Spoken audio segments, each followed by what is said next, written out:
ব্রিগেডের সভার জন্য ট্রাফিকের নিয়ন্ত্রণও হচ্ছে। ভোর 4টে থেকে রাত 9টা পর্যন্ত যান নিয়ন্ত্রণ হবে। একাধিক রাস্তায় যান নিয়ন্ত্রণ করবে কলকাতা পুলিশ। মধ্য কলকাতার অনেক রাস্তায় যান নিয়ন্ত্রণ। ভোর 3টে থেকে রাত 8টা পর্যন্ত শহরে পণ্যবাহী গাড়ি ঢোকায় নিষেধাজ্ঞা জারি করা হয়েছে।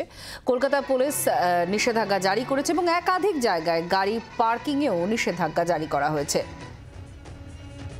ব্রিগেডের সভার জন্য যান চলাচল নিয়ন্ত্রণ। কিছু কিছু জায়গা যেখানে পার্কিং করা সুবিধা আছে সেই সমস্ত জায়গাতেও নিষেধাজ্ঞা জারি করা হচ্ছে এবং একই সঙ্গে নিয়ন্ত্রণ করা হচ্ছে যান চলাচল। আমহা স্ট্রিট উত্তরমুখী, বিধান সরণি আংশিকভাবে দক্ষিণমুখী, কলেজ স্ট্রিট